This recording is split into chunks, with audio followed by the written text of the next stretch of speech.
episode 1 of our Supporting Multilingual Learner video series. In this episode, we'll focus on gathering background knowledge about multilingual learners in your classroom. My name is Jenny Aberly. I'm an educational program specialist with the Collaborative for Teaching and Learning and the ALM program director. Joining me today is Molly Shackelford. Molly is a middle school academic instructional coach. She's a former multilingual teacher and a former district multilingual coach. So she brings a lot of knowledge and expertise around this topic to us today. So I'm excited to learn more from her. We designed this series for teachers in an effort to help you support those multilingual learners in your classroom. We know that most, if not all, content area teachers haven't really had adequate training or preparation to meet the needs of English language learners.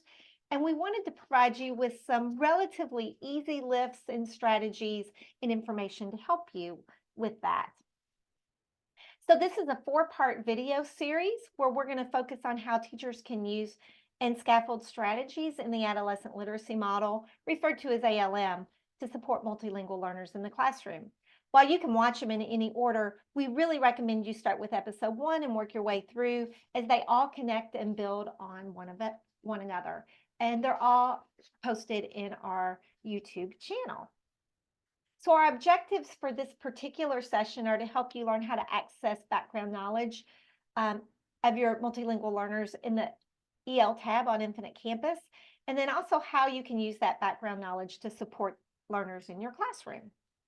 But before we jump into that, in case you're not familiar with the adolescent literacy model, we call it ALM. It's a tier 1 whole school approach to literacy around those 5 domains that you see there at the top of the slide. If you look at the triangle, you can see that the intended goal is for students to frequently and intentionally engage in reading, writing, speaking, and listening opportunities, all focused around content and relative vocabulary of your discipline. Particularly powerful for our multilingual learners is a focus on speaking and listening, as well as vocabulary when reading and writing. And you'll hear a lot more about that in this series. Over there on the right, you see the conditions for success. Those are really like the operating system for ALM, and they're always running in the background. In order to be successful, we need to make sure we build community within our classrooms. We're asking high-level standards-based questions. We're providing relative and timely feedback. And then finally, we're collaborating with colleagues to plan and make good experiences for our students. So with that, Molly, I am going to turn it over to you to share your expertise on using Infinite Campus and the EL tab. Thank you. So like Jenny said, my district uses Infinite Campus as a platform for student information. And so this is kind of going to go into how you can access something called the EL tab through Infinite Campus to find out more information on the multilingual learners in your classroom. So when you have your student roster pulled up, you will see this blue globe and an EL listing that they are an active English learner. And so they will have information in that English learners tab. So once you're logged into Infinite Campus, you've searched a student, you have them pulled up, you will see the EL tab. So now there are 2 different views in Infinite Campus. So the screenshots on this slide and then on the following slides are going to include both views. In the old Infinite Campus view, which is the one listed at the top, you will click on student information and expand that down. And then you will click on program participation and expand that down to find the English Learners tab. In the new view of Infinite Campus, located there at the bottom, you will see underneath student information, the heading of English learners and the subsequent tabs underneath there. So in this tab is where you can find things like the current and past access scores. The access test is a test taken by all multilingual learners in the state of Kentucky that shows what their current levels of English language proficiency are. So those scores, current and past, can be found there. And also all PSP information. PSP is Program Services Plan. That's going to show things like which instructional and assessment accommodations the multilingual learners in your classroom receive.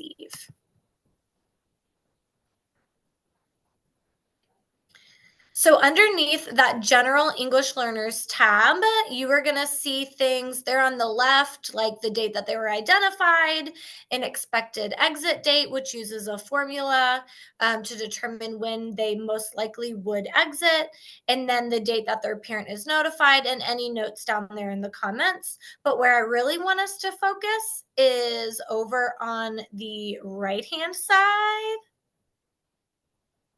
Yes, and that is where you will see things like their home primary language, the date that they first entered a US school, and their birth country. So in this tab, you may notice that a student's birth country is listed as the United States. So many of our multilingual learners have actually been born here in the US, but are still identified as multilingual learners because another language is primarily spoken in the home. So sometimes, we get teachers that are confused as to how they could be born in the United States and still identified as a multilingual learner.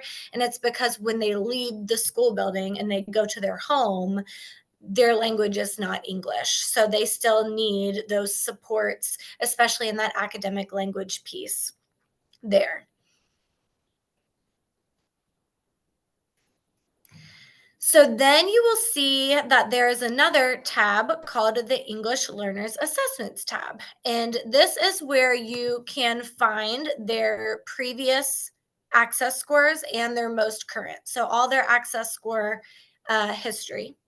And you are going to want to find the one that is the most recent. Sometimes they're out of order, so you have to look at the dates. I have highlighted here this student's most recent access score, the date the test was taken, 2023, and the result is a 3.7. Looking at this, you might think, okay, what does a 3.7 mean? So scores on the access test are out of a total of 6.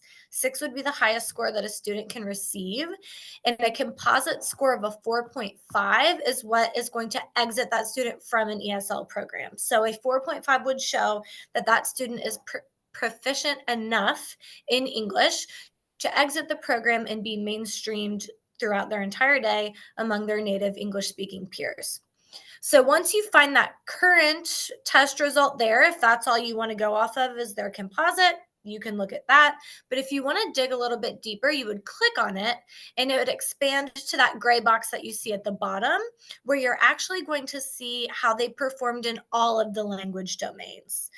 If you're looking at their scores in listening, reading, speaking, and writing, then there's also a combined literacy score that can help you better anticipate and accommodate that student's needs. So they might have a really high listening score, but a lower score in reading and writing. So you would know that then you really need to focus on that literacy piece in English for that student. But when you are speaking to them, they're understanding most of what you're saying. So it just kind of helps you differentiate your instruction based on their need a little bit more specifically than that overall composite score. I can see how that could be really helpful for a teacher, Molly.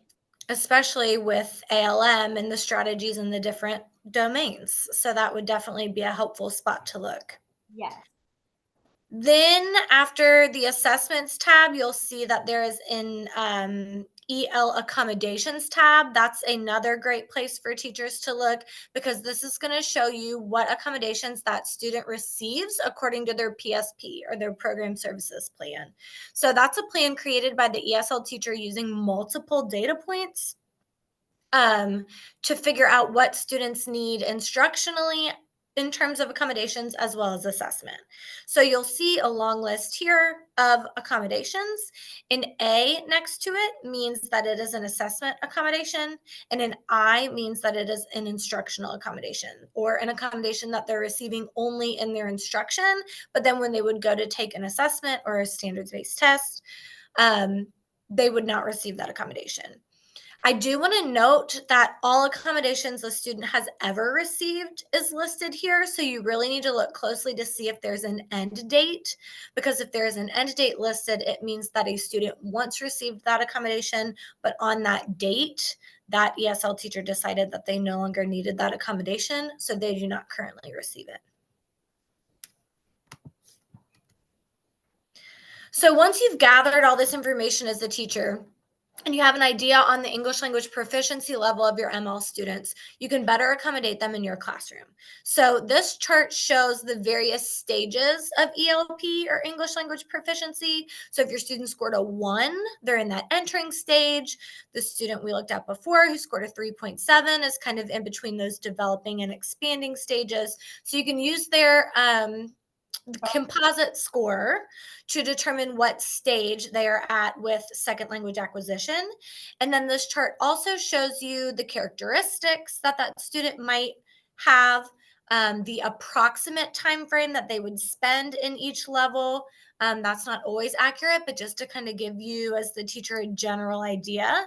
And then teacher prompts that you can use with that student. So you'll notice that with your entering students or your level ones, that's the pre-production stage or the silent stage. They're not really producing English yet. So your teacher prompts would be show me, circle the, whereas things where students can show you and point or draw rather than produce language at that point. So that's a great chart to reference after you've kind of analyzed your students' scores. I think this would be really helpful to make a copy of, have it convenient so that you could reference it often. I really like those teacher prompts there as well to help with knowing how to communicate better with our English language learners based on where they are. Yes. And if you want to dig a little bit deeper, if you go to the next slide, there's this wonderful chart based off the WIDA can do descriptors that I've taken from a website called ELL 2.0. And this one actually breaks down what students are able to do based on each domain. So if your student had a listening score of a 4, if you would go to that chart and hover over the level 4, you would see that they can recount by doing, and it will show you what that student can do at that level in listening, speaking, reading, and writing. And there's actually a link on that slide. If you click on the chart, the link will take you to a copy of this can do descriptors chart based on what level you teach. Those tabs are going to be across the bottom because it changes based on grade what students are able to do.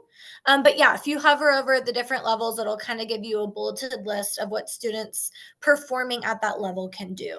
So if you're looking at your students' scores and you expand their most recent test score and you're seeing them across the domains, this would really help you figure out what you can expect of your student at that stage in their proficiency within your content classroom.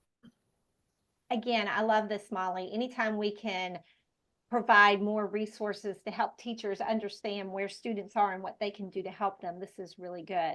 So this particular resource is really meant to be accessed online, so you can hover over those particular levels and then those examples pop up.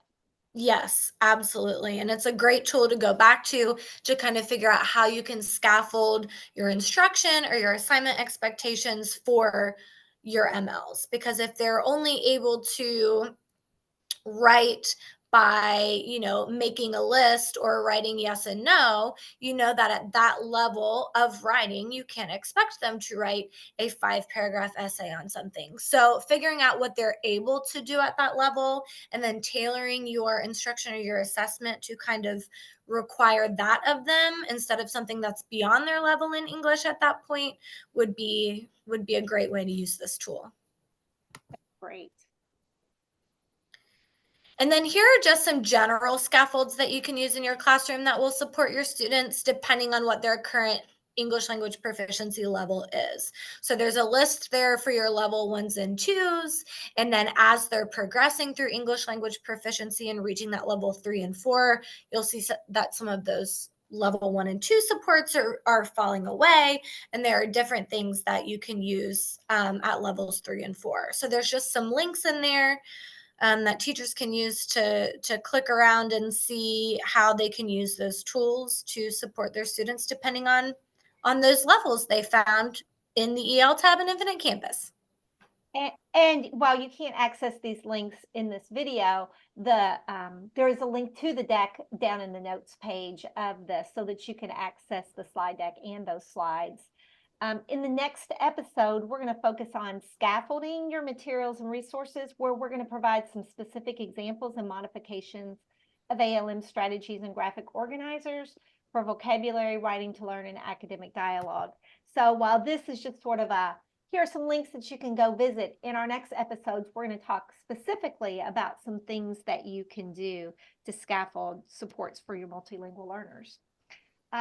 Finally, here are some additional resources that you might want to access related to scaffolding for your students. You can click on those and look at those whenever you want.